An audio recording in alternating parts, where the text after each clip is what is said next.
So, as you can see, the Falcon itself is it's just packed full of detail. It's a really, really beautiful build.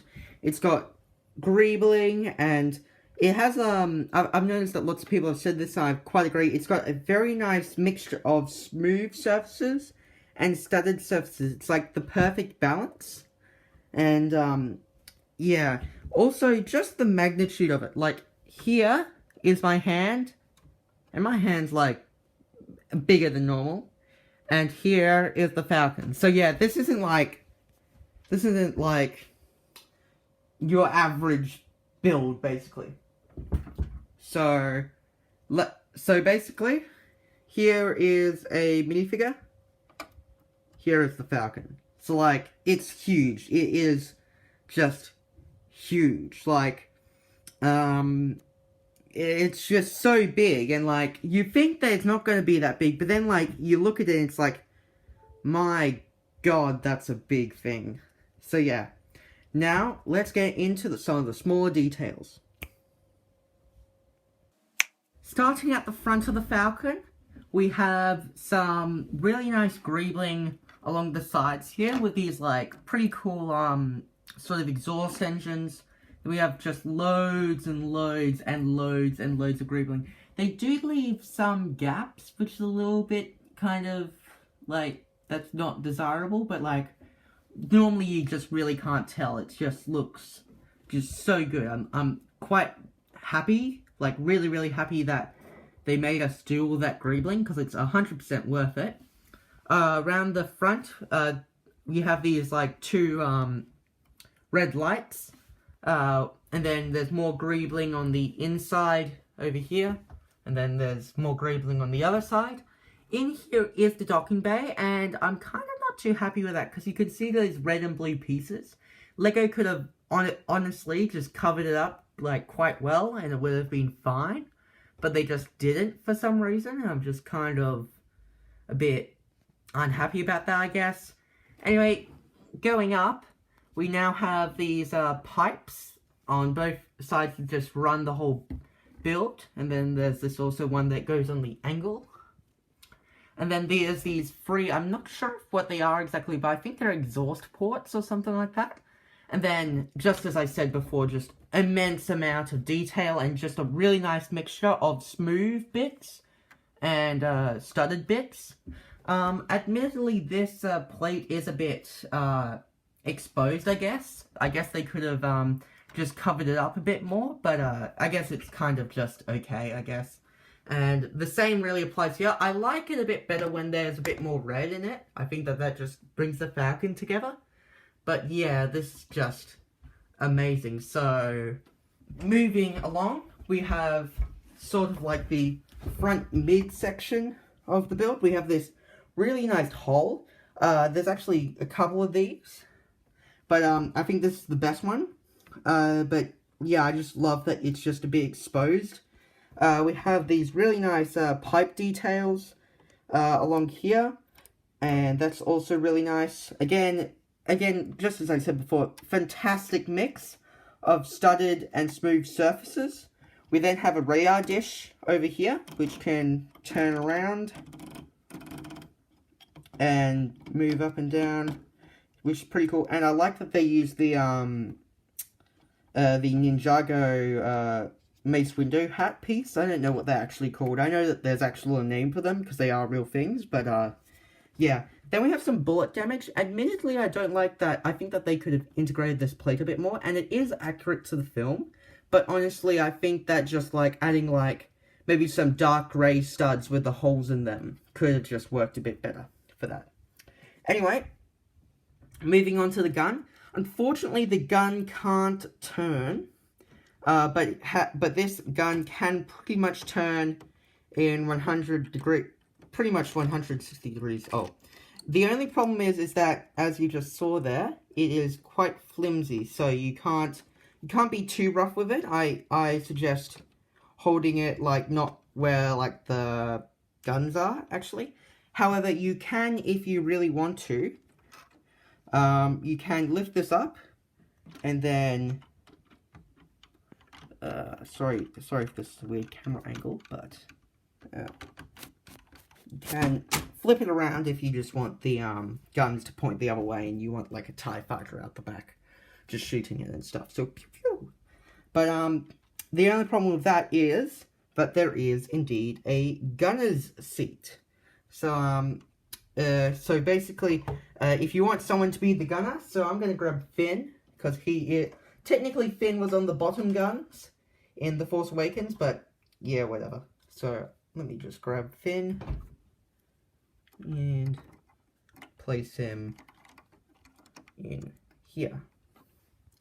So yeah, and then if you just place this back on, yeah. So I'll just try and move it. Yeah, you can just see him in the gunner's seat. So yeah, pew pew. So anyway, next up we have these new. Oh, get this guy out of the way.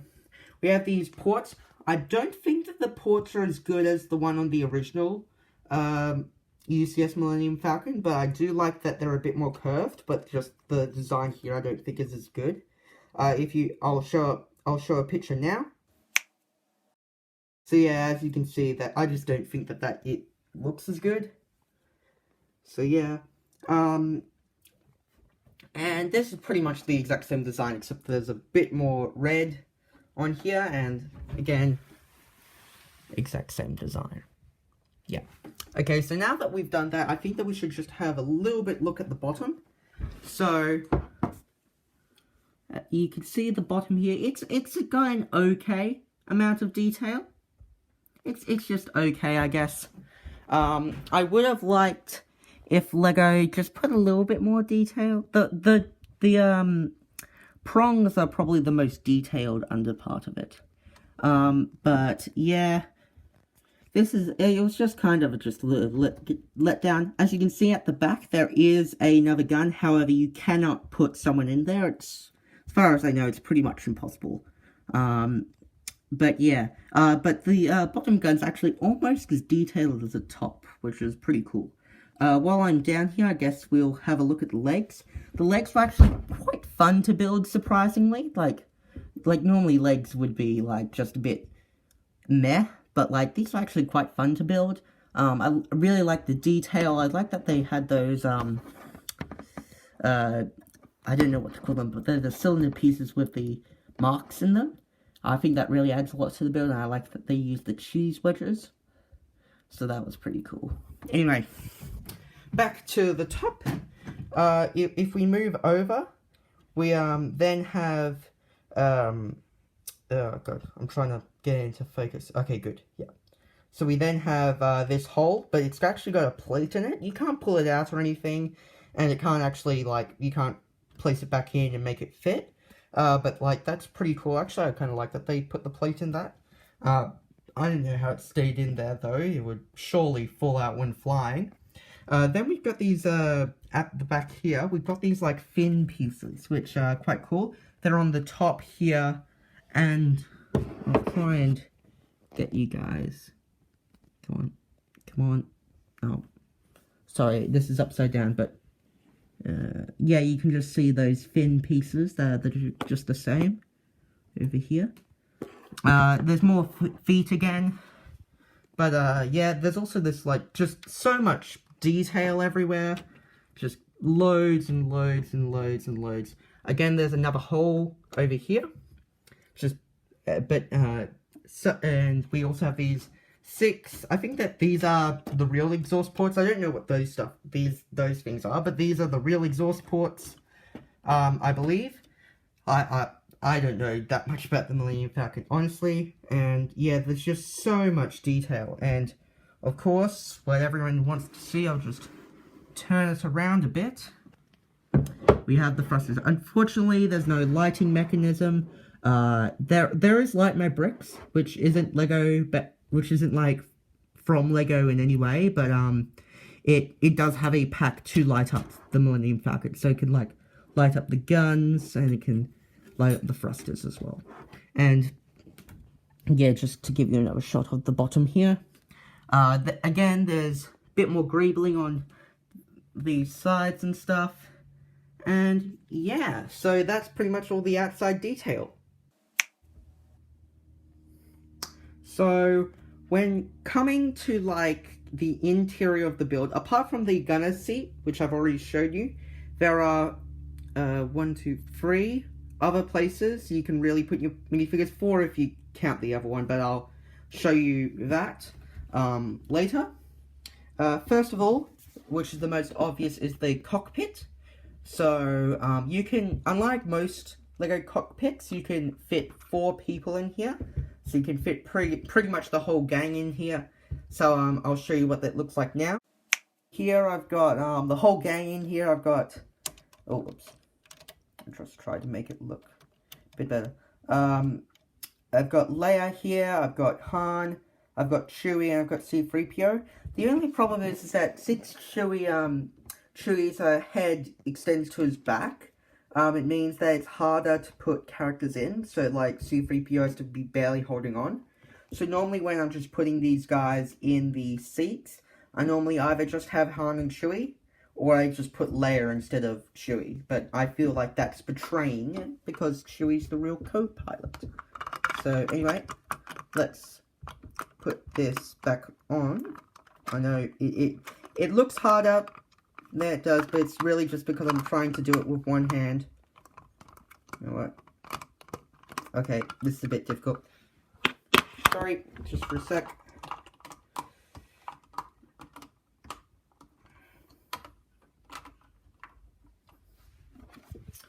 Here it is. I'm just going to try and...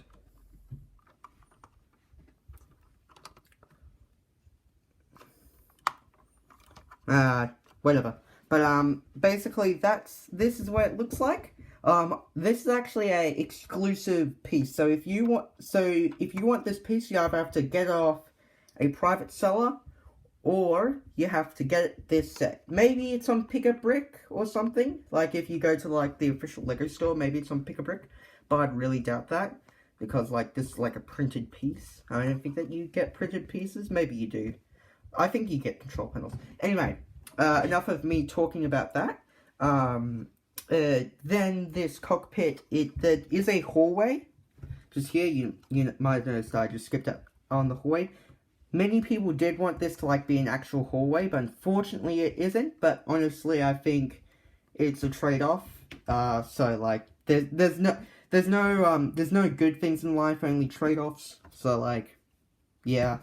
But anyway, this is just really, really good. I do have a little bit of a problem with, especially this piece here. When you're trying to put the cockpit on, this piece gets really flimsy, and it can sometimes fall off, and it's impossible to get back on. So you have to, like, take out the whole, walkway, and it's just a whole mess. But, yeah, otherwise, I'm quite happy with the cockpit. Just wanted this to be just a little bit more stable. Okay, next part is, on the right side of the Millennium Falcon. So, basically what you have to do is you have to take off the radar dish, which can be quite a bit of a challenge, because sometimes it'll stick to here and just take the whole thing off, which you don't want to do. But basically, take the radar dish off, and then you see here, you just grab this piece, and it just kind of comes off. And then, I'm trying to get this back into focus for you guys. Yeah, I think that's in focus. I don't even know. And then you just take that off. They actually just kind of just sit there, apart from this piece, which kind of hangs on a little bit. It just really sits there, and that's, I kind of think, the beauty of this set. It just... loads of the stuff just sits there, and it's pretty good. So let me just quickly put this seat up. So yeah, this is mostly from the scene in Star Wars Episode 4, A New Hope, where Chewbacca and R2-D2 are playing Holy Chess, which is the Holy Chess table. Then Han is saying it's not wise to upset a Wookiee, and then C-3PO says, new strategy, R2, let the Wookiee win.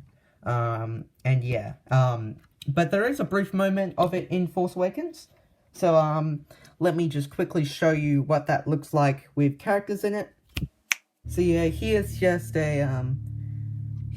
what it looks like with, some characters in it. I did forget to mention this, but there is a hallway exit. So how it actually works, I'll try and get a good camera shot, is it tries to use this thing called, force perspective, which when you look at it from one angle, it looks like it's like in a totally different fashion. So, for example, say that you're looking at a picture, and you're looking at a picture of a castle, but it's high on a hill. So the actual, like, size on the picture of the castle is quite small. But because you're looking up at it from a hill, and you have that forced perspective, it looks like it's really big, but it's far away. So that's kind of just, like, what they did with that. They are stickers. I do wish that they printed them on, because you have to be, like, really careful with those stickers. But, yeah. I guess that's, like, just a bit of a petty complaint, but I guess whatever. Anyway, there's actually quite a few stickers. The only thing that's printed, I think, is this, like, holochess table, which is normally just not printed. But, all the other paneling over here and the chairs, they're all printed on, which, not printed on, sorry, they got stickers, which I think they in UCS sets, unless if it's just, like, a tiny thing that, like, doesn't really matter, then I think it needs to be printed on, just because I think that should be the standard that LEGO does it. But, maybe there's, like, some extremely high cost to that or something, I don't know. But, anyway, again, there is a problem with Chewie, just being a little bit too thick with three C's, a K, and a silent QUE, because he has to, like, sort of lean forward, and you kind of, like, risk the chair falling off, which it's already kind of, yeah, so, like, that's just kind of just bit. LEGO really didn't need to do that. But, anyway, you might see on the floor that there is a helmet that Luke used to train with his lightsaber. But, the thing is that I think that what they should have done is, let me try and find one. Here it is. I think what they should have done is, instead of using this mold, this was released in 2017, by the way. Instead of using this mold, they should have used something like this, because in 2016 they did release in 2016 and in the all the Force Awakens and other sets, basically instead of doing this and printing the visor on the faces of the people, they just did the helmet and then actually, like, made the visor like a physical piece, not just printed on. And I really like that, and I'm really sad that LEGO's no longer doing these helmets, because one, they're way more accurate, and two, I think they look really good on the minifigures. But basically what I think LEGO should have done is, instead of using this, they should have made one of these molds, but then instead of the visor being fluorescent, or not fluorescent, sorry, transparent, they should have just made a grey thing so that Luke could actually use it. Like, if you had, like, a Luke Skywalker character, he could actually use it.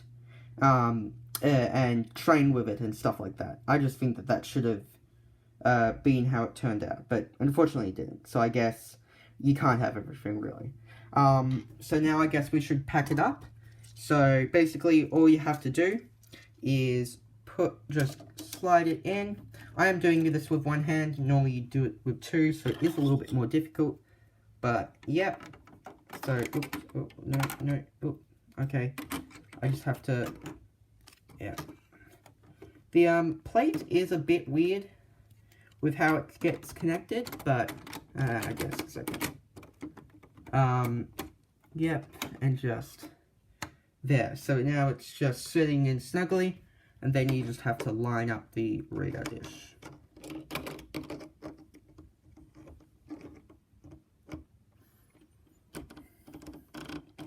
So yeah.